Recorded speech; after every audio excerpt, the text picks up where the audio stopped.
Please மறக்காம subscribe பண்ணிட்டு video பாருங்க. அப்பதான் நான் போடுற வீடியோ உங்களுக்கு உடனுக்குடன் நோட்டிபிகேஷன்ல வரும். ப்ளீஸ் மறக்காம சப்ஸ்கிரைப் பண்ணிட்டு வீடியோ பாருங்க. உங்கள எத்தனை பேருக்கு கல்யாண கனவு எபிசோட் ரொம்ப ரொம்ப பிடிக்கும்? மறக்காம லைக் பண்ணி கமெண்ட் பண்ணி காமிங்க. Thank you friends. எங்க அப்பாக்கு எல்லா விஷயமும் தெரியும். சொல்லுங்கப்பா, அந்த பொண்ணு உங்களுக்கு எல்லா விஷயமும் தெரியும்னு சொல்லிட்டு இருக்கா. நீங்க எதுவுமே சொல்லாம திரும்பி நிக்கிறீங்க. என்ன பெரியப்பா, முன்ன நம்ம குடும்பத்துல என்ன நடந்தது? அப்பா, நம்ம குடும்ப ரகசியம் தெரிஞ்ச கடைசி தலைமுறை நீங்க மட்டும்தான். இப்ப நீங்களே எங்க கிட்ட சொல்லாம போனா எனக்கு யாருப்பா சொல்லுவா? அப்படி என்னதான்ப்பா நடந்தது? நிச்சயமா அந்த பொண்ணு சொல்றதுல ஏதோ உண்மை இருக்குது. அந்த உண்மை உங்களுக்கு நல்லா தெரிஞ்சிருக்கு. அதான் நீங்க மூடி மறைக்கீங்க. என்னப்பா, நாங்க தெரிஞ்சுக்க கூடாத ரகசியமா? என்ன பெரியப்பா, சொல்லுங்க. ஏன்பா இது எங்க கிட்ட சொல்லக்கூடாதா? சொல்லாமலாம் இருக்க முடியாது. பெரியப்பா, நீங்க சொல்ல போறீங்களா இல்லையா? வீணா எங்க கோவத்துக்கு ஆளாகாதீங்க. ஏன்பா சொல்லுங்கப்பா. அது என்ன ஏதுன்னு தெரிஞ்சதுப்பா நான் இசையை காப்பாற்ற முடியும். நானும் பல நாள் குழம்பிருக்கேன். என்னடா இது எங்க இருந்து அந்த எதிரிகள்லாம் வாராங்கன்னு. எனக்கு தெரிஞ்சு எந்த எதிரி இந்த மண்ணில இல்லையா? இவன் எவன் தான் புதுசா வந்துகிட்டு இருக்கான்னு ஒரே குழப்பத்தை தான்ப்பா நான் அழிஞ்சிட்டு இருந்தேன். என்னால யூகிக்கவே முடியல. நாங்களும் ஒவ்வொருத்தரையா சந்தேகப்பட்டு ஒவ்வொருத்தரையா தூக்கி அப்பா சோறு அடைஞ்சிட்டோம்ப்பா. சொல்லுங்க, என்னதான் நடந்தது? அப்பா, இந்த தொழில நாங்க பலசாலி. ஆனா இப்ப நாங்களே தோத்து போய் நிக்கிறோம். ஏன்னா எங்களுக்கு ரகசியமே தெரியாது. என்னன்னு தெரிஞ்சதாப்பா நாங்க இதை ஜெயிக்க முடியும். சொல்லுங்கப்பா. இது என்ன அவசியப்படாதுன்னு நினைச்சேன். மறைக்கலாம் மறைக்கல, தேவையில்லைன்னு நினைச்சையா. ஆனா இதுல இவ்வளவு பெரிய ரகசியம் இருக்குன்னு எனக்கும் தெரியாது. இந்த பொண்ணு சொல்றதெல்லாம் பார்த்தா எனக்கு இப்பதான் சந்தேகமே வருது. சத்தியமா எனக்கு இது வரைக்கும் சந்தேகமே வரல. என்னப்பா சொல்றீங்க? ஐயா, அது ஒரு சாதாரண விஷயம் நினைச்சேன். ஆனா இந்த பொண்ணு சொல்றத பார்த்தா அது சாதாரண விஷயம் இல்லனே. இப்ப எனக்கு பயமா இருக்குது. என்னப்பா சொல்றீங்க? ஆமாயா, இது யாருக்குமே தெரியாது. நீங்க சொல்றீங்க அந்த ஜமீன்தாரு, அவருக்கு கூட தெரிஞ்சிருக்காது. இப்ப இந்த பொண்ணு சொல்லத பார்த்தா இத பெரிய மர்மம் இருக்கிற மாதிரி தான் எனக்கு தோணுது. விஷயத்த சொல்லுங்க, அதுல மர்மமா இல்லைன்னு நான் கண்டுபிடிக்கிறேன். சொல்றேன். நீ முத இசையை நம்ம வீட்டுக்கு கூட்டிட்டு வந்தல? ஆமா. அப்ப நான் முத நான் அதிர்ச்சி அடைஞ்சுதான் என்ன. ஏன்? எனக்கு அப்பவே இசை மேல கொஞ்சம் சந்தேகம் இருந்தது. இசை மேல சந்தேகமா? ஆமாயா, ஆமா. என்ன நன்னு சொல்றேன். பரவாயில்லையே, சொன்ன மாதிரி சேலை கட்டி போச்சு வந்திருக்கா. இத நான் சொன்னே வந்திருக்கலாம். இங்க பாரு, சும்மா சும்மா அப்படி பேசிக்கிட்டு இருக்காத. உங்க அம்மா அப்பா வர சொல்லு, நான் உங்களை பார்த்து சொல்லிட்டு கிளம்பணும். சரி. அம்மா, அப்பா. இங்க பாரு, இவங்கிட்ட வாய் ரொம்ப கொடுக்காத. சொன்னா கேளு. நான் இவனா உனக்கு போட எடுத்திருக்கேன், புரியுதா? இவங்கிட்ட யார் வாய் கொடுக்க போறா? பாருடி எப்படி பண்ணிக்கிட்டு இருக்கானே. அவன் என்ன ஒரு வாளுன்னு தெரியுமில்ல? அமைதியா நில்லு. அவன் என்ன எப்படி பண்றான் பாருடி. ஏன்டி அவனை பாக்குற? அவன் இப்படி பண்ண ஏன்டி பார்க்காம இருப்பா? நீ கண்டுக்காத. கொல்லுற சொல்லிட்டேன்.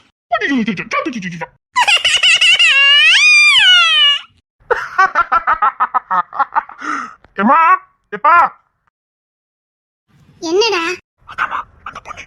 அப்பா எங்கம்மா? வருவாங்க.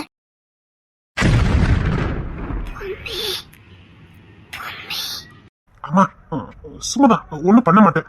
இனிமேல் அவளை தொந்தரவு பண்ண மாட்டேன். இது யாரு? அதாம்மா, ரயில்வே ஸ்டேஷன்ல என்ன சட்டி பிடிச்சி இழுத்தால. அதுக்கப்புறம் என்ன வாழ்த்தனம் பண்ணான்னு காலேஜ்ல போய் அந்த பொண்ணுதான். என்னடா சொல்லிக்கிட்டு இருக்க? ஏமா, நான் உங்கள்ட்ட எல்லா விஷயத்தையும் சொல்லிட்டேன். சரிப்பா, நீங்க பேசிட்டு இருங்க, நான் வரேன். இங்க வந்து பாருங்க. அது அம்மா அப்பா பார்த்தா பாவமா இருக்குது. இவன் பண்ண வாழ்த்தனத்துக்கு இவங்களை தண்டிச்சிடாத. வாயை குறைச்சு பேசுன. இப்படி பிள்ளை பெற்றாங்கல்ல, எப்படி கேள்வி கேட்கற மட்டும் பாரு. வேண்டாம், வயசானவங்களா இருக்காங்க, வேண்டாம் சொன்னா கேளு. என்னம்மா?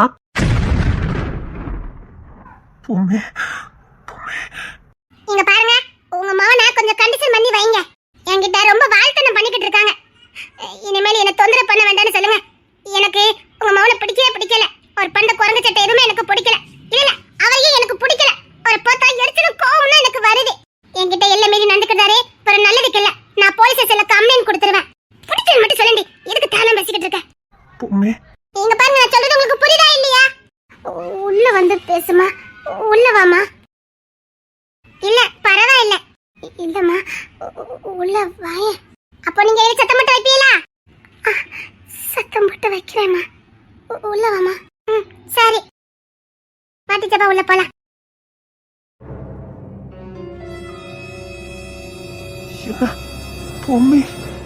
எனக்கு அதிர்ச்சியா இருக்கு. எங்க இவ எப்படிங்க? என்ன ஒரே குழப்பமா இருக்கு. இப்ப பார், என்ன ஆனாலும் சரி இந்த பொண்ணை விட்டுறக்கூடாது. என்ன யாதுன்னு தெரிஞ்சு ஆகணும். கிங்ஸினை தூண்டி விடு, அப்பதான் இவ பின்னாடியே போகும். இந்த பொண்ணு நம்ம வீட்டுக்கு வரணும். உன் பேச்சுக்கு கண்டிப்பா கிங்ஸின் கீழ்ப்படிவான். அவனை தூண்டுனா ஆட்டோமேட்டிக்கா இவகிட்ட வம்பு இழுப்பான். ஆட்டோமேட்டிக்கா இவன் நம்ம வீட்டு தேடி வருவா. புரியுதா? வா உள்ள போலாம். சரிப்பா, நான் கூட்டிட்டு வந்தது சரிதான். யார் அந்த பொம்மி? இது வரைக்கும் அந்த பேரை நம்ம குடும்பத்துல நான் கேள்விப்பட்டதே இல்லையே. எனக்குமா தெரியாம இருக்கும்? அது எப்படி பெரியப்பா எனக்கும் தெரியாம போச்சுதே. நானும் அந்த பேரை கேள்விப்பட்டதே இல்லையே. யாருக்குமே தெரியாதுதான். என்னப்பா சொல்லிக்கிட்டு இருக்கீங்க? தெரியும், ஆனா அப்படியே மறந்துருப்பீங்க. ஞாபகப்படுத்தினா தானே ஞாபகத்துல வரும். புரியலப்பா. பொம்மி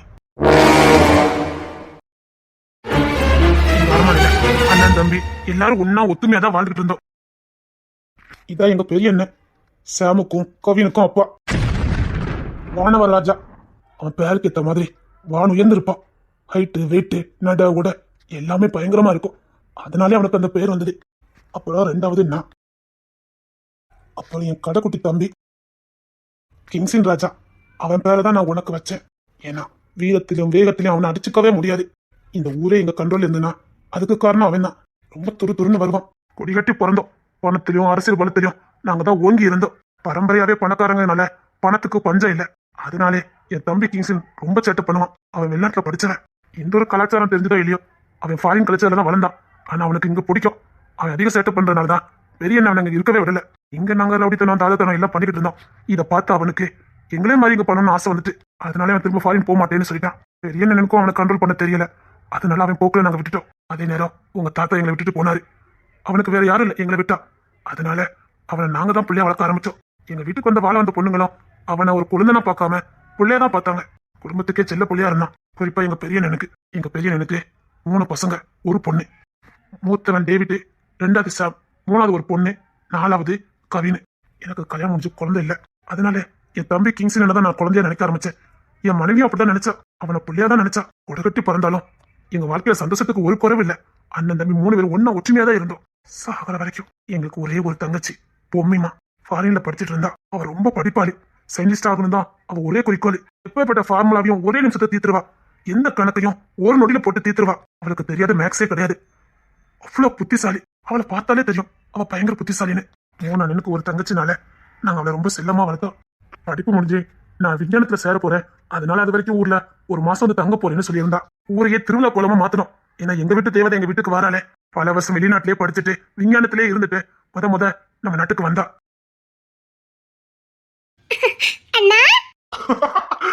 செல்லமே வா வா வா. வாமா செல்ல குட்டி ஓடியா. உள்ள இருக்காங்கம்மா. நீ வரல, அதனால அவங்க கையால சமைக்கிறதுக்காக ரெடி பண்ணிட்டு இருக்காங்க. அப்படியே உங்களெல்லாம் பார்க்கறதுக்கு முன்னாடி நான் அண்ணி தான் பார்க்க போறேன். ஏன்னா அவளுக்கு அண்ணினா அவ்வளவு பிடிக்கும். அம்மா கிட்ட வளர்ந்ததை விட என் ஒய்ஃபு கிட்ட தான் அதிகமா வளர்ந்தா. என் ஒய்ஃபும் அவளை நாத்தனாரா பார்க்க மாட்டா, மகளா தான் பார்த்தா. என் தங்கச்சிக்கு நாங்கன்னா உசுறு. எங்களுக்கு அவன்னா உசுறு. எங்க தங்கச்சி ஆசைக்கு நாங்க எதுவுமே தடை போட்டதே இல்லை. அவ ஆசைப்பட்டதெல்லாம் இந்த உலகத்துல நாங்க வாங்கி கொடுத்தோம். இங்க தான் படிப்பேன்னா படிக்கிறதுக்கான அத்தனை ஏற்பாடுகளையும் பண்ணி கொடுத்தோம். எங்க பெரிய எனக்கு எங்க தங்கச்சி ரொம்ப புத்திசாலியா இருக்குது, ரொம்ப பிடிக்கும். உன் அறிவு பாதி அண்ணனுக்கு கொடுக்கலாம்ல. ஆமா, அறிவு இல்லாம தான் இந்த நாட்டையே ஆண்டுட்டு இருக்கீங்களாங்க. செல்லமே செல்லம். டேய் அண்ணா, நீ எப்ப கல்யாணம் பண்ணிக்க போற? பார்த்துக்கிட்டே இருக்கேன். அமைஞ்ச உடனே கட்டிடுவேன். அப்பதான் என் தம்பி கிங்ஸின் ராஜா ஒரு பொண்ணை விரட்டி காதலிச்சிட்டு இருந்தான். அந்த பொண்ணுக்கு இவனை பிடிக்கல. ஆனா இவனுக்கு அந்த பொண்ணை பிடிச்சிருந்தது. அந்த பொண்ணுக்கு இவனை பார்த்தாலே பயம். இவனை கிங்ஸ்லயே மாறிதான் விரட்டி தான் காதலிச்சான். கல்யாணம் பண்ணி வைக்கலாம்னு நினைக்கிற நேரம் தான் அவன் இந்த மண்ணை விட்டு போனான். அது என்ன அதுன்னு அப்புறமா சொல்றேன். வெளிநாட்டுல வந்த என் தங்கச்சி லைப்ரரிக்கு போய் படிச்சுட்டு வரேன்ட்டு போனா. ஏன்னா அவளுக்கு உணவே படிப்பு தான், எப்பவும் படிச்சுக்கிட்டே இருப்பா. அதனால பக்கத்துல இருக்க லைப்ரரிக்கு படிக்க போறேன்ட்டு போனான். கூட என் தம்பி தான் துணைக்கு போயிருந்தான். இவன் துணைக்கு விட்டுட்டு அவன் பாட்டுக்கு எங்கேயோ போயிட்டான். அப்பதான் என் தங்கச்சி முத வாழ்க்கையில அவரை சந்திச்சா. நான் தேடி வந்த புக்கில் இருக்காத படுக்க. சரி, அந்த செக்ஷன்ல போய் பார்க்கலாம். சாரி நான் பார்க்கல.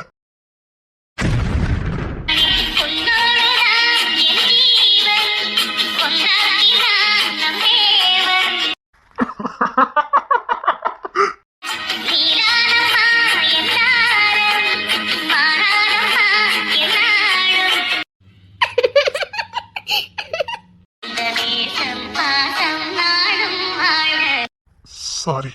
இடிச்சிட்டு சாரியா? எனக்கு இடிக்கல, ஆனா எனக்கு இடிச்சதுலாமோன்னு தோணுது. என் அண்ணன் மர பத்தி கொஞ்சம் விசாரிச்சுட்டு இடிச்சா நல்லா இருக்கும். உங்க அண்ணன் மாதிரி யாரு? அதுக்கு பொண்ணு கூப்பிட்டு அண்ணன் இருக்கானுங்க. ஒரு அண்ணன் 2 அண்ணா. 3 அண்ணன். மறந்துட வேண்டியதான். ஓகே பை, வரட்டா?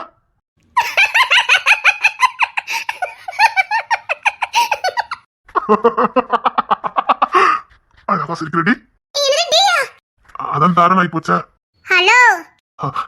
இல்ல, நெருங்கி பழகிட்டோம் அதா. பழகிட்டோமா? எவ்வளோ நாளா? இப்போ கொஞ்ச நேரத்துக்கு முன்னாடி வரைக்கும். நல்லா பேசுறீங்க. ஆமா, நல்லா பேசுறேன். ஆமா, உன்னை பத்தி உங்களை பொண்ணு மாதிரி தெரியல. உங்களை பார்த்தாலும் தான் உங்களை மாதிரி தெரியல. லண்டன் இளவரச மாதிரி இருக்கீங்க. அட, அதான பார்த்தேன். லண்டன் இளவரசி மாதிரியே இருக்கிய. அதானே, கரெக்ட். கொல்லுங்க, நான் இந்த ஒரு இளவரசி. நான் பன்னியார்பட்டி இளவரசன். பன்னியார்பட்டி இளவரசனா? நீ? இந்த ஊர் இளவரசி தான். பன்னியார்பட்டி இளவரசனுக்கு இங்க என்ன வேலையோ? கடவுள் வர வச்சிருக்காரு, வந்தேன். சரியா இருந்திருக்கு. சிரிப்பா பாரு. என் தங்கச்சி அவள அறியாமே அவன் மனசு அவன்கிட்ட பறி கொடுத்துருக்கா. எங்களுக்கும் சந்தோஷம் தான். ஏன்னா அது வரைக்கும் கல்யாணம் வேண்டாம், நான் ஃபுல்லா சைனீஸா தான் போறேன்னு என்கிட்ட பிடிவாதமா கல்யாணமே பண்ண மாட்டேன்னு சொல்லியிருந்தா. அந்த பன்னியார்பட்டி இளவரசரை பார்த்ததுக்கு அப்புறம் அவ கல்யாணம் பண்ணிக்கிறதுக்கு ஆசைப்பட்டா. மறுபடி வந்து பொண்ணு கேட்க சொன்னா. அவரும் மறுபடி வந்து பொண்ணு கேட்டாரு. பொண்ணு கேட்க வரலாமா? பொண்ணு கேட்க வந்தா பொண்ணு ரெடி தான். மாப்பிள்ளையும் ரெடி தான். பொண்ணோட சிரிப்பு நல்லா இருக்கு. மாப்பிளோட நக்கல் பேச்சும் நல்லாதான் இருக்கு. கல்யாணத்தை எங்க வச்சுக்கலாமா? பன்னியார்பட்டியில வச்சுக்கலாம். அப்புறம் கல்யாணம் பண்ணிக்கிட்டு பேசிக்கலாம். இது லைப்ரரி, நான் படிக்கணும். நான் கூட கட்டிக்கலாமோ நினைச்சேன். அதான் கட்டிக்கிறேன்னு சொல்லிட்டேனே. அந்த கட்டிக்கதையில எந்த கட்டிக்கதை? கிங்ஸின் ராஜா என்ன கொத்த உட்காந்துருக்கான், அவங்கிட்ட கேட்டுட்டு கட்டிக்கோங்க. மச்சன் கட்டணம் கட்டிக்க கூடாது. கெட்டிக்கிட்டு ஒரு சங்கட்ட சொல்லிக்கிறேன். ஆமாமா, பன்னியார்பட்டி இளவரசருக்கு கொஞ்சம் குசும்பு ஜாஸ்தி தான். அதான் தெரிஞ்சு போச்சே. குசும்புத்தனம் அதிகம் பண்ணாதானே ராஜா? குசும்புத்தனம் பண்ணா பாலால சீவிர்வா இந்த நாட்டு இளவரசி. அப்போ இளவரசிக்கு வாள் வச்சு தெரியும். நல்லாவே தெரியும். வாளும் வீசுவேன், வாலட்னா தலையும் வீசுவேன். அண்ணனுங்க எனக்கு ட்ரைனிங் கொடுத்து வளர்த்துருக்கானுங்க எப்படி சீவனு. பன்னியார்பட்டிக்கு ஏற்ற மருமகதா. பன்னியார்பட்டி இளவரசர் பேர் என்னவோ? மகாதேவன். இந்த மகாதேவனுக்கு வரப்போற பொண்ணாட்டி பேர் என்னவோ? பொம்மிமா. அப்படியே பொண்ணு கேட்க வாங்க.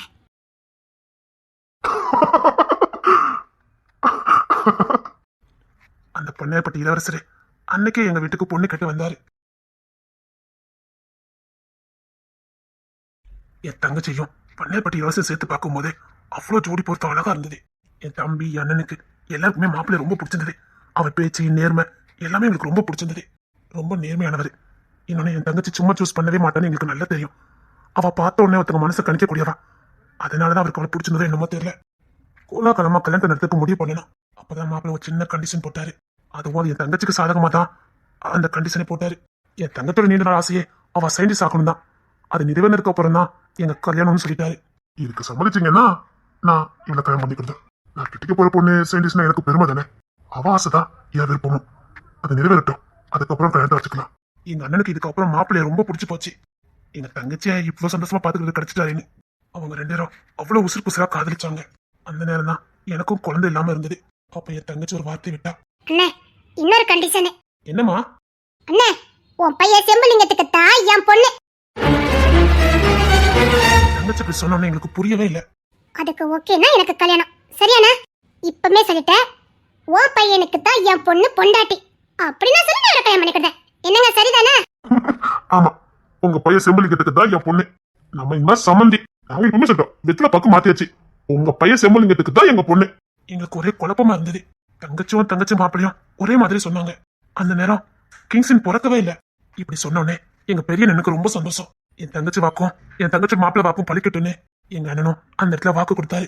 இப்போ சொல்றேன் மாப்பிள்ள, உங்க பொண்ணுக்கும் என் தம்பி பையன் செம்பலிங்கத்துக்கும் தான் கல்யாணம். அவங்க இன்னையில இருந்து புருஷ மாண்டாட்டி. அது எனக்கு குழந்தை இல்லைங்கனால அப்படியாவது வாய்முகத்தோ பழிக்கட்டுங்கிறதுக்காக தான் எல்லாரும் அப்படி சொன்னாங்க. எனக்கு குழந்தை இல்லாதனால என் மனைவி பட்ட பாட என் தங்கச்சி பார்த்தவா. அதனாலதான் அவ அப்படி சொல்லியிருக்கா. அது மட்டும் இல்ல, அதனாலதான் அவ கல்யாணத்தை தள்ளி போட்டுருக்கா. அண்ணனுக்கு முன்னாடி நம்ம குழந்தை பெற்றுக்க கூடாதுங்கிற என் தங்கச்சி ரொம்ப தெளிவா இருந்திருக்கா. எனக்கு குழந்தை பிறக்கிறதுக்கு முன்னாடியும் என் தங்கச்சிக்கு கல்யாணம் முடியறதுக்கு முன்னாடியுமே நாங்க ஒத்துக்கொத்த சம்பந்தின்னு வாக்கு கொடுத்துக்கிட்டோம். வாக்கு கொடுத்த நேரமா என்னமோ தெரியல, அடுத்த நடி உள்ளுக்குள்ள இருந்து ஒரு குரல். என் மனைவியோட குழந்தை வந்தானா கல்யாணம் முடிஞ்சு 15 வருஷம் குழந்தை இல்லாம தவிச்சு எங்களுக்கு அன்னைக்கு என் தங்கச்சி மாப்பிள்ள என் அண்ணன் எல்லாரும் வாய் திறந்த நேரம் என் மனைவி அன்னைக்கு கற்பமானா செம்புலிங்க உருவானா அதான் கிங்ஸ் நீதான் என் தங்கச்சி சயின்டிஸ்ட் ஆகணுங்கிறதுக்காக அவன் மறுபடியும் வெளிநாட்டுக்கு போனா அவளுக்கு தோணியா எங்க வீட்டு மாப்பிள்ளையும் போனாரு சந்தோஷமா வழி அனுப்பி வச்சோம் போய் கொஞ்ச நாளிலே என் தம்பி வெளிநாட்டிலே படிச்சதுனால இங்க எதிரி குடும்பம் யாரு துரோகி யாருன்னு தெரியாதனால ஒரு துரோகி குடும்பத்துல ஒரு பொண்ணு தான் விரும்பி இருந்திருக்கான் அது எங்களுக்கு தெரியாது அந்த பொண்ணு அவனுக்கு துரோகம் பண்ணி ஒரு இடத்துக்கு வர சொல்லி அவனை சாராமரியா வெட்டி கொண்டுட்டாங்க எங்க அண்ணன் நான் எல்லாரும் துடிச்சு போனோம் என் தங்கச்சிக்கு இந்த செய்தியை நாங்க சொல்லவே இல்லை அவ படிப்புல கவனம் செலுத்துறதுக்காக அந்த விஷயத்த நாங்க சொல்லவே இல்லை பகையின அதிகமாச்சது எதிரி அதிகமாயிட்டே போனாங்க என் தம்பி இறந்த துக்கத்துல எங்க அண்ணனால மீண்டு வரவே முடியல தகப்ப ஸ்தானத்துல இருந்து அவனுக்கு கல்யாணம் பண்ணி அவன் குழந்தைகளை தூக்கி சுமக்கணும்னு ஆசைப்பட்ட என் அண்ணனுக்கு அவன் போனமா கை தனியா கால் தனியா கிடைச்சது அவரால் ஏத்துக்கவே முடியல அவர் கோத்து உச்சிட்டு போனாரு அவர் சும்மாவே ஆக்ரோஷமா சண்டை போடுவாரு எதிரி அவரை பார்த்தாலே பயப்படுவாங்க என் தம்பி கொன்ன கோவத்துல அழிஞ்ச எங்க அண்ணனுக்கு அவனை கையில சிக்கினாங்க சரம் மாதிரியா தாக்குனாரு எங்க அண்ணன் என் தம்பியை கொன்ன குடும்பத்துல ஒருத்தன் கூட உசோட இருக்கக்கூடாதுன்னு ஒருத்தனை விடல அந்த குடும்பத்துல யாருமே இல்லைன்னு தான் நாங்க நினைச்சோம் அந்த அளவுக்கு எங்க அண்ணன் இறங்கி அடிச்சாரு நாட்களும் நகர்ந்தது என் மனைவிக்கு 8 மாசம் விஷயம் தெரிஞ்சு என் தங்கச்சி வந்துட்டா கத்துனா கதறனா அவன் அண்ணனை பாக்கிறதுக்கு துடியா துடிச்சா ஏன்னா அவன் பண்ற சேட்டை துரு எல்லாமே ரொம்ப அழகா இருக்கும் இன்னொன்னு அவனுக்கும் அவளுக்கும் கிட்டத்தட்ட ஒரே வயசுனால ரொம்ப அந்யுன்யமா இருப்பாங்க ஃப்ரெண்டு மாதிரி இருப்பாங்க இப்படி நம்ம கூட பிறந்தவனை யாரோ கொண்டுட்டாங்கன்னு அவனால அதை ஜீர்ணிக்கவே முடியல அவன் நினைப்புல பைத்தியமாவே ஆயிட்டா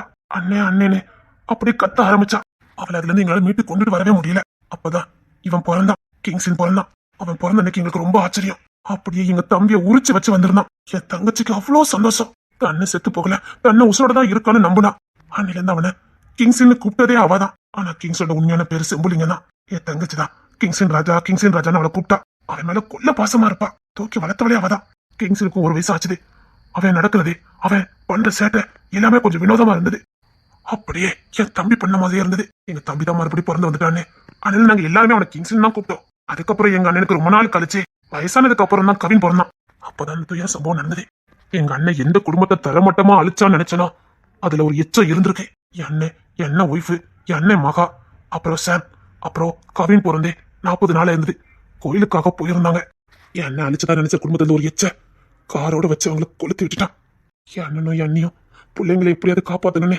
அதுல இருந்து காப்பாத்தி விட்டுட்டு அவங்க 2 பேரும் அதுலயே போயிட்டாங்க அப்புறம் கவினை என் தங்கச்சி தான் எடுத்து வளர்த்துக்கிட்டு இருந்தா அதுக்கப்புறம் தான் கவினுக்கு யாருக்குமே இந்த வீட்டுல பாதுகாப்பு இல்லைன்னு தெரிஞ்சது கவினை எங்க வீட்டுல வேலை பார்த்த ராமசாமி கையில கொடுத்து இந்த பிள்ளைய எப்படியாவது வளர்த்து கொடுன்னு சொல்லி கொடுத்தான் அவனும் அவங்களதான் அவங்க அம்மா அப்பான்னு நினைச்சான் ஆனா ஒரு கட்டத்துக்கு மேல கவின் கண்டுபிடிச்சிட்டான் நாங்க தான் அவன் குடும்பமும் கண்டுபிடிச்சு எங்களை தேடி வந்தான் கிங்ஸும் ஏத்துக்கல சாமும் ஏத்துக்கல அதுக்கு காரணம் இருந்தது ஆனா இந்த பரம்பரைக்கு என்னென்ன தெரிஞ்சுக்கணுமோ அத்தனையும் கவினுக்கு நாங்க சொல்லி கொடுத்துதான் வளர்த்தோம் அதுக்கப்புறம் நான் மட்டும் அந்த வீட்டுல மிச்சம் இருந்தேன் எனக்கு என் தங்கச்சி கல்யாணத்தை தள்ளி போடுறதுக்கு விருப்பம் இல்லை அடுத்து எனக்கும் என்ன வேணாலும் நடக்கலாம் என் தங்கச்சி நிலைமை அதனால மாப்பிள்ளை கிட்ட சொல்லி அவளுக்கு கல்யாணம் ஏற்பாடு பண்ண சொன்னேன் அவரும் எங்க சூழ்நிலை புரிஞ்சுக்கிட்டு கல்யாணம் ஏற்பாடு பண்ணினாரு என் தங்கச்சி கல்யாணம் பண்ண மாட்டேன்னா ஏன்னா அண்ணன் பிள்ளைல எல்லாம் அனாதையா இருக்கு எனக்கு எதுக்குன்னு கல்யாணம்னு சொன்னா அரமனையில பிறந்த பிள்ளை வேலைக்காரன் வீட்டுல வாழ்றது அவளுக்கு பிடிக்கல கல்யாணம் பண்ணாம நானும் இந்த பிள்ளைய வளர்த்துக்கிட்டேன்னு சொன்னா ஆனா எனக்கு அதுல விருப்பம் இல்ல எப்படி எங்க அண்ணன் பசங்க என் பசங்க தெரிஞ்சா எதிரிகள் கொண்டு வாங்கன்னு வெளிநாட்டுக்கு நான் கூட்டிட்டு போயிட்டேன் சாமியும் கிங்ஸையும் நான் வெளிநாட்டுல வச்சுதான் வளர்த்தேன் தங்கச்சிக்கு கல்யாணம் முடிக்கிறதுக்காக கிங்ஸ் எனக்கு 4 வயசு இருக்கும்போது நாங்க கூட்டிட்டு வந்தேன் ஆனா இங்க வந்தா கிங்ஸோட நடவடிக்கை வேற மாதிரி இருந்தது அவன் 4 வயசுல அழகா கத்தி வீசினா அது அவனுக்கு எப்படி தெரியும் எப்படி கத்துக்கிட்டான்னு எங்களுக்கு தெரியாது அவன் பேச்சு வேகம் எல்லாமே கொஞ்சம் வித்தியாசமா இருந்தது என் தங்கச்சி ஒரு அழகான குடும்பத்துல தான் வாக்கப்பட்டா நல்ல குடும்பம் பண்ணப்பட்டு அரமண குடும்பம் அவருக்கு ஒரே ஒரு தம்பியும் ஒரு தங்கச்சி தான் தங்கச்சியா பக்கத்து ஊர்ல இருக்க தசவலி பக்கம் நல்லூர்ல கல்யாணம் பண்ணி கொடுத்திருந்தாரு மாப்பிளோட தங்கச்சிக்கு 5 பொம்பளை பிள்ளைங்க கடைக்குட்டியா ஒரு பையன் பிறந்திருக்கான் 5 பொண்ணுக்கு அப்புறம் ஒரு பையன் பிறந்தனால அந்த பையனை பயங்கர சேட்டை பண்ணிட்டு இருந்தாங்க அவன் ரொம்ப துருன்னு வந்துகிட்டு இருந்தான் அந்த பையனை கூட என் தங்கச்சி சொந்த பிள்ளையா தான் பார்த்தா என் தங்கச்சி கல்யாணம் முடிஞ்சு நல்லா வாழ்ந்துகிட்டு இருந்தா அதே நேரத்தோட சந்தோஷமான செய்தி என் தங்கச்சி தாயாயிட்டான்னு நான் சந்தோஷத்துல பூரிச்சு போயிட்டேன் ஏன்னா என் தங்கச்சி எனக்கு சம்மந்தம் இல்ல என் வீட்டுக்கு மருமக வந்திருக்கான்னு ரொம்ப சந்தோஷம் நாங்க குடும்பமா போயிருந்தோம் பாக்கிறதுக்கு அரமனையே கோலாகலமா இருந்தது பொன்னேற்பட்டி அரமனையே கோலாகலமா இருந்தது 40வது நாள் ஃபங்க்ஷன் வச்சிருந்தாங்க நாங்க எல்லாரும் போயிருந்தோம் எங்க அரமனை சார்பா ஒரு யானை பட்டாளமே போயிருந்தது தங்கம் வைரம் வைடூரியன்னு எல்லாம் சரி நானும் கொண்டு போயிருந்தேன் ஏன்னா அது என் வீட்டு மருமகளாச்சே கிங்ஸன் சின்ன பையனா இருந்தாலும் என் பொண்டாட்டி பார்க்க போறேன்னு அவ்வளவு சந்தோஷமா துள்ளி குதிச்சுட்டு வந்தான் அவன் எப்பவுமே அவளை பொண்டாட்டி தான் கூப்பிட்டான் கிங்ஸ் முடிவே பண்ணான் அவதான் என் பொண்டாட்டி அத்தை பொண்ணுதான் என் பொண்டாட்டின்னு சொல்லுவான் அதே மாதிரி அன்னைக்கு தொட்டில் போடுற விழா என் தங்கச்சி என் கையில கொடுத்துதான் தொட்டில போடுங்கன்னு சொன்னான். அப்ப என் தங்கச்சி எல்லாரும் முன்னாடியும் இவன் என் சம்மந்தி, இவன் பையன் கிங்ஸனுக்கு தான் என் பொண்ணை நான் கொடுக்க போறேன்னு அந்த சபையில சறுக்கிட்டா.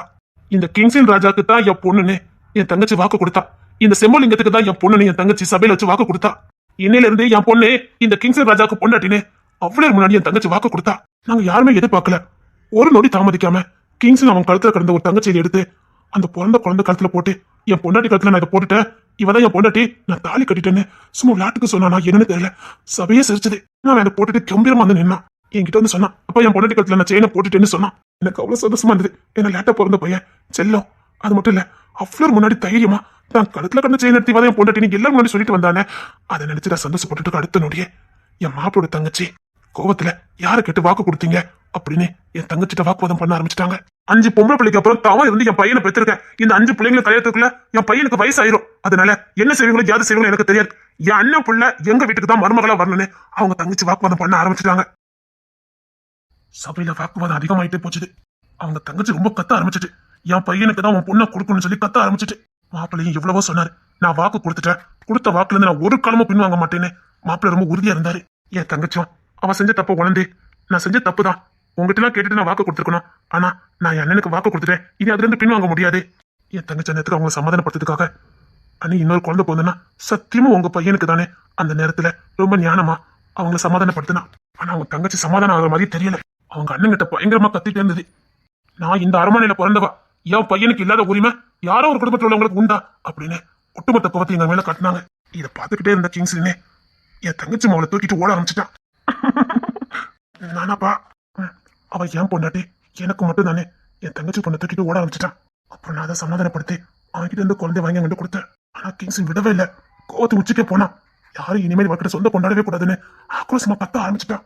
இதை பார்த்துக்கிட்டே இருந்த அவங்க தங்கச்சி மாப்பிள்ள நம்ம சூழ்நிலையை புரிஞ்சுக்கிட்டு அவர் ஒய்ஃபை சமாதானப்படுத்தினாரு. நம்ம பையனுக்கு எங்கேயாவது ஒரு பொண்ணு கிடைக்கும் அப்படி இப்படி சமாதானப்படுத்தினாரு. ஆனா தங்கச்சி சமாதானம் ஆகவே இல்லை. ஏன்னா அந்த பொண்ணுக்கு அவங்க அண்ணன் தான் உலகமே. அண்ணன் குடும்பத்தில் எப்படியாவது பொண்ணு எடுத்து கொண்டு கொடுத்துட்டேன்னா நம்ம பரம்பரையே வாழ்ந்துட்டு போயிடலாம் நினைச்சிருக்கேன். அப்புறம் என் தங்கச்சி தான் புத்திசாலித்தனமா, அண்ணன் நான் செஞ்ச தப்பு தான், நான் இப்படி வாக்கு கொடுத்துருக்க கூடாதுதான், ஆனா இன்னொன்னு நிச்சயமா ஒரு குழந்தை பிறந்தனா உங்க பையன் தான் எனக்கு மருமகனே, அவங்க அவங்களுக்கு வாக்கு கொடுத்து அவங்க அண்ணத்துக்கு சமாதானப்படுத்தி பார்த்தா. ஆனா அவங்க தங்கச்சி சமாதானம் ஆகவே இல்லை. அழுதுகிட்டே போனவங்க தான். அதுக்கப்புறம் அன்னைக்கு சாயங்காலமே அவங்க மும்பைக்கு கிளம்பி போயிட்டாங்க. அந்த குடும்பத்துல அத்தனை பேருமே அன்னைக்கு பாம்பேக்கு போயிட்டாங்க. சரி, அதுல 2 நாள் இருக்கும். எனக்கு ஒரு செய்தி. என்னப்பா? தங்கச்சி மாப்பிள்ள புள்ள 3 பேரும் போன கார் ஆக்சிடென்ட்னு. என்னப்பா சொல்றீங்க? ஆமாடா, என்னால ஏத்துக்கவே முடியல. என் தங்கச்சி பார்க்கவா என் வீட்டுக்கு வர மருமகளை நான் நினைப்பேன்னா பதறிக்கிட்டு நாங்க போனோம். ஆனா கார் எரிஞ்சு ஒரு தூசி கூட கிடைக்கல. என்னப்பா சொல்றீங்க? கார் எரிஞ்சு போச்சா? அது எப்படிப்பா எரிய முடியும்? அதானே, மாப்பிள்ளைக்கு ஸ்மோக் பண்ற பழக்கம் உண்டு. வண்டி ஓட்டிக்கிட்டே தான் ஸ்மோக் பண்ணிருக்காருன்னு நினைக்க. சரி, அப்பதான் கார் வெடிச்சிருக்கு. அதிர்ஷ்டவசமா அவர் தப்பிச்சிட்டாரு. ஆனா உள்ளுக்குள்ள இருந்த என் தங்கச்சி புள்ளியும் காருக்குள்ளே கரையை சாம்பலாதான் இருந்தாங்க. அப்பா இதெல்லாம் நம்புற மாதிரியாப்பா இருக்குது. உங்களுக்கு அந்த கேஸ் மேல சந்தேகமே வரலையா? எப்படியா வரும்? என்ன ரீசன் இருக்க போதே?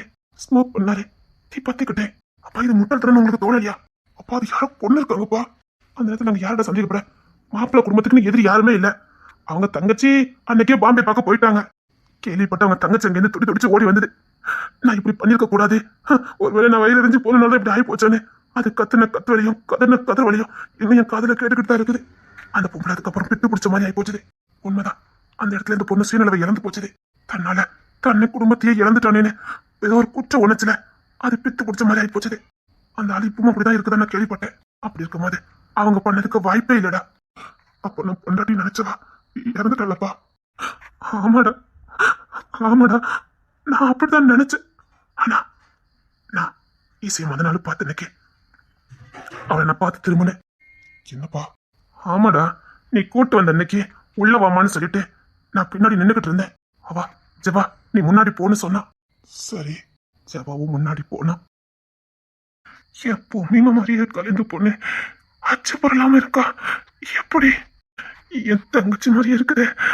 எப்படி பொம்மிமா? அண்ணே,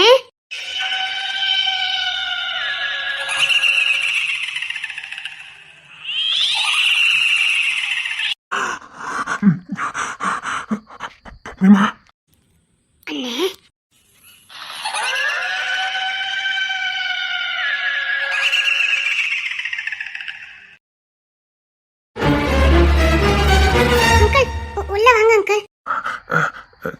கிங்ஸ்னா எப்படிமா கண்டுபிடிச்ச? சொல்றாங்களே வேல்ல போற ஓனனை பிடிச்ச மாதிரி அந்த கதை தான். அவன் பாட்டுக்கு ஓரமா தான் போனான். நான் தான் அவன் சட்டையை பிடிச்சி இழுத்து இங்க பாரு நான் நிக்கேன் பாருன்னு காட்டிட்டேன். அவ சொன்னது எனக்கு வியப்பா இருந்தது. நீ ஏமா சட்டையை பிடிச்சி இழுத்த? அதான் எனக்கும் தெரியல.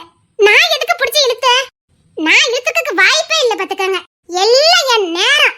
இல்லன்னா இந்த குரங்க பிடிச்சி நான் இழுப்பேனா? அப்போ நீ வேலைக்குனே இழுக்கலையா? எனக்கே தெரியல. என் புத்தியே வேலையே செய்யல. இல்ல இதான் ரோட்ல போற ஆம்பளை பிடிச்சி யாராவது கையை பிடிச்சி இழுப்பாங்களா? அந்த கதை என் கதையாய் போச்சுது. யாராவது அடுத்த ஆம்பளை பிடிச்சி கூப்பிடுவாங்களா? நான் கூப்பிட்டுருக்கேன்னு பாத்துக்கங்களேன் என் மூளை எந்த அளவுக்கு வேலை செஞ்சிருக்கோன்னு. உங்க முவை மேல தப்பு இல்ல. அவர் ஒரு ஓரமா தான் போனாரு. நான் தான் வெளியே பிடிச்சி இழுத்தேன். எல்லாம் என் நேரம். பிள்ளை பக்க சொன்னா எனக்கு பத்த வச்சிருக்கீங்க. இதுக்கு முன்னாடி கிங்ஸ்னா பாத்துருக்க? அந்த குரங்கு எனக்கு எங்கேயோ பார்த்த மாதிரி இருக்கு. ஆனா எங்க பார்த்தேன்னு தான் தெரியல. இதோ மூஞ்சினமத்துல என்கிட்ட வம்பல் திருப்பான்னு நினைக்கேன். அதான் இப்படி என்ன ஆட்டி படைக்கிறான். அது கூட பரவாயில்ல. காலேஜ் வந்து என்ன பொண்டாட்டின்னு சொல்லிட்டு போயிருக்கான். நல்ல யோசித்து பாரு. வேற எங்கேயும் நீ கிங்ஸ்னா பார்த்ததே இல்லையா? இல்ல அவன் எனக்கு யாருன்னே தெரியாது. சரி சரி. அப்படி சொல்லிட்டு இருக்கும் போதே அவ மயக்கம் போட்டுட்டா. அப்புறம் அப்படியே நாட்கள் போச்சது. அடிக்கடி அவ மயக்கம் போடுறான்னு நீ என்கிட்ட வந்து சொல்லிக்கிட்டு இருந்த. நானும் அது எப்படி ஒரு பொண்ணு தேவையில்லாம மயக்கம் போடுன்னு எனக்கு ஒரு சந்தேகம் வர ஆரம்பிச்சது. அதனால ஒரு சைமா மயக்கம் போட்டிருக்கும் போது நான் வெளிநாட்டுல இருந்து டாக்டர் வர வச்சிருந்தேன். அவங்க ஸ்கேன் பண்ணி பார்த்துட்டு மூளையில எந்த பிரச்சனையுமே இல்லைன்னு சொன்னாங்க. அப்புறம் அந்த டாக்டர் ஒரு முக்கியமான விஷயத்த சொன்னாரு. ஏதோ அவங்களுக்குள்ள ஒரு பழைய நினைவுகள் வரும்போது அவங்க பாதிப்புக்குள்ளானவங்களுக்கு அந்த மாதிரி நடக்கும்னு சொன்னாரு. எனக்கு புரியல. விவரமா கேட்டேன். ஏதாவது ஒரு சக்தி அவங்களை ஏதோ ஞாபகப்படுத்துறதுக்காக இப்படி மயக்க நிலைக்கு கொண்டு போகும்னு சொன்னாரு. அதுக்கேற்ற மாதிரி தான் விஷயம். ஊன சின்ன சின்ன விஷயத்துக்கும் மயக்கம் போட்டு விழுந்தா. அவங்க அம்மா கிட்ட இதை பத்தி நான் கேட்டேன். ஆரம்பத்துல என்கிட்ட எல்லாத்தையும் மறைச்சாங்க. இவங்க கிட்ட க்ளோஸா பழகுனாதான் எல்லாம் தெரிஞ்சுக்க முடியும்னு. நானும் உங்க அம்மாவும் அவங்க கிட்ட ரொம்ப க்ளோஸ் ஆனோம். அப்போ இன்னிசை கிட்டையும் அவங்க அக்கா கிட்ட சில தகவல் நாங்க சேகரிச்சோம். அவளுக்கு சின்ன வயசுல அந்த மயக்கம் கிடையாது. அவ எப்போ தெளிவா பேச ஆரம்பிச்சாலோ அதுக்கப்புறம் தான் இந்த மாதிரிலாம் பண்ணுவான்னு சொன்னாங்க. சொல்ல போனா 13 வயசுக்கு மேலதான் அவளுக்கு அந்த மயக்கமே வந்திருக்கு. ஆனா அவங்க அம்மா கிட்ட கேட்டா சின்ன பிள்ளைன்னு சொல்றாங்க. அது போய் டீனேஜுக்கு ஆரம்பிக்கும் போதுதான் அவளுக்கு இந்த மயக்க நிலையே வந்திருக்கு. அதாவது அப்போதான் அந்த சக்தி அவளுக்கு ஏதோ சொல்ல விரும்பியிருக்கு. அது மட்டும் இல்ல, நான் ஜபா கிட்டையும் ரேச்சல் கிட்டையும் அடிக்கடி இனிசை பத்தி கேட்பேன். அவ படிப்புல எப்படின்னு எப்படிப்பட்ட ஃபார்முலாவையும் ஈஸியா போட்டு முடிச்சிருவான்னு சொன்னாங்க. நாங்க உறைஞ்சு போயிட்டோம். ஏன்னா அதே திறமை என் தங்கச்சிக்கு உண்டு. என் தங்கச்சி அப்படிதான் ஈஸியா ஒரு ஃபார்முலா போட்டு முடிச்சிருவா. எப்பேற்பட்ட கணக்கையும் போட்டு முடிச்சிருவா. உண்மைதாப்பா, ஈஸியா போட்டு முடிப்பா. நான் உனக்கு முன்னாடி செக் பண்ண ஆரம்பிச்சிட்டேன்டா. அதை செக் பண்ணதுக்காக அவகிட்ட பலமுறை நான் சில கணக்குகளை கொடுப்பேன். இப்படி எண்ணி முடிக்கிறதுக்குள்ள அந்த கணக்கை போட்டு முடிப்பா. நான் என்னடா நினைக்கிட்டோம், அவளை நான் யாருன்னு நினைக்கட்டும். என் தங்கச்சி கறிக்கட்டையா கிடந்தது என் கண்ணால பார்த்தேன். அப்படி இருக்கும் போதே உங்களோட செத்து போயிட்டாங்களாப்பா. ஆமாடா, என் கண்ணால தாண்டா நான் பார்த்தேன். ஏதோ ஒண்ணு இருக்குடா, எங்களுக்கே தெரியாத ஒரு ரகசியம் இருக்குடா. அது எப்படிப்பா அவங்க தானே இறக்க முடியும்? இது நம்புற மாதிரியே இல்ல. சத்தியமா இது நம்புற மாதிரியே இல்ல. அது எப்படிப்பா நம்ம அத்தைக்குள்ள அத்தனை சிம்டம்ஸும் இவகிட்ட இருக்க முடியும்? அதாண்டா எனக்கும் தெரியல. நானும் பல நாள் புலம்பி தாண்டா போயிருக்கேன். ரயில்வே ஸ்டேஷன்ல அவனை எப்படிமா நீ கூப்பிட்டேன்னு கேட்டதுக்கு நான் எங்க கூப்பிட்டேன், ஏதோ ஒரு சக்தி தான் என்ன தூண்டுச்சுன்னு சொல்றான். இதெல்லாம் பார்க்கும்போது எனக்கும் ஒரே குழப்பமா தாண்டா இருக்குது.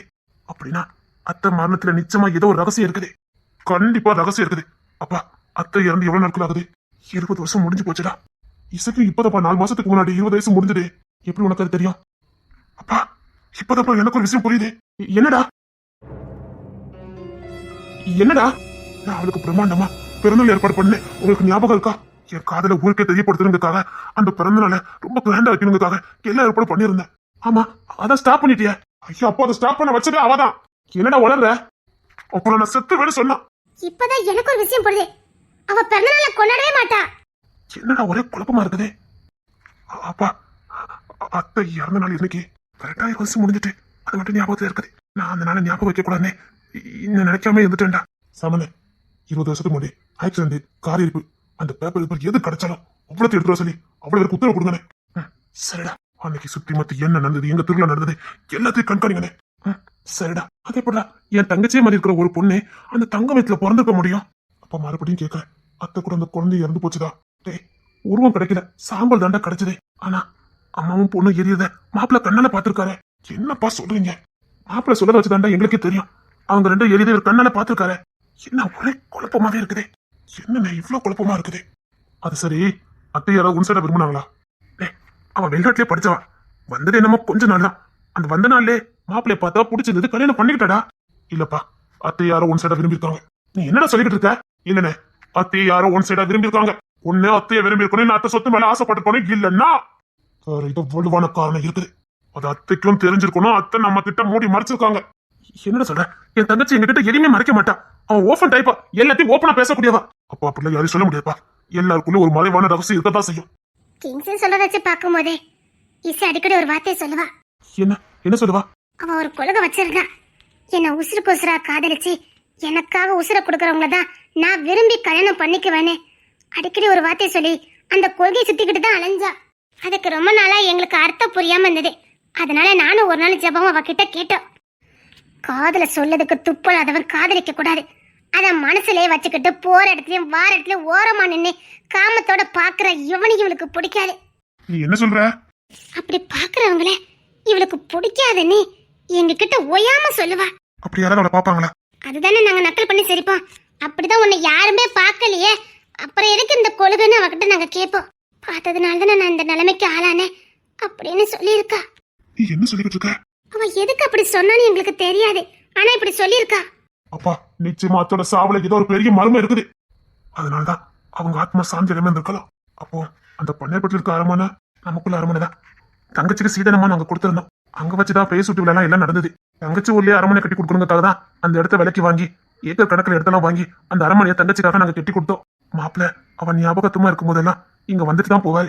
நான் அதுக்கப்புறம் லைஃப்ல அவரை நான் பார்க்கவே இல்லை. ஏன்னா அவர் கண்டிஷன் போட்டது அப்படிதான். இனி வாழ்க்கையில் நம்ம ஒத்துக்கொண்டு நீ பார்த்துக்கவே கூடாதுன்னு. எதனால அவரை இன்னும் தங்கச்சி கூட வாழ்ந்துகிட்டு தான் இருக்காரு. தங்கச்சியோட அந்த நிலைமைக்கு நாம தான் காரணம்னு குற்றம் உணர்ச்சல. வேற கல்யாணமும் பண்ணல. அவன் நினைவுகளோட வாழ்ந்துகிட்டு இருக்காரு. அதே மாதிரி தான் வாழ்ந்துகிட்டு இருக்காரு.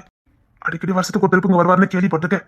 தங்கச்சி அடக்கம் பண்ணிருக்க அதே கலர பக்கத்துல தான் அவரு தங்கி இருக்காரு. நான் சைடு போனதே இல்லை. வந்து 10 நாள் இருந்துட்டு போயிடுவார் போலுக்கு. ஆனா அந்த அரண்மனை திருப்பி நமக்கே கொடுத்துட்டாரு. எனக்கு வாங்க விருப்பம் இல்லை. அதனால அதை நான் அப்படியே விட்டுட்டேன். சரிம்மா, ஃபர்ஸ்ட் டைம் அரண்மனைக்கு போகிறதுக்கு முன்னாடி நீங்க அந்த அரண்மனைக்கு இதுக்கு முன்னாடி போயிருக்கீங்களா இல்ல வேற எங்கேயாவது போயிருக்கீங்களா? அதை விடுங்கப்பா. ஆக்சுவலி எங்க நடந்தது? மூணாறு போற ரோட்ல. என்ன சொன்னீங்க? ஏமா என்ன நினைச்சது? நாங்க காலேஜ் கல்ச்சர் ப்ரோக்ராமா போயிருந்தோமே, ஞாபகம் இருக்கா? கிங்ஸ் நீங்க கூட வண்டி எடுத்து வந்தீங்களே? ஆமா, அங்கதான் நாங்க போயிருந்தோம். என்னமா சொல்லிட்டு இருக்க? அங்க வச்சு ஏதாவது சிம்டம்ஸ் ஏதாவது சொன்னாலா? எங்க போன நாள்ல இருந்து அவ மயக்கத்துல தான் இருந்தா. அவ பிக்னிக் வராமலே இருந்திருக்கலாம். டீச்சர் ஒரே திட்டு. என்ன சொல்ற?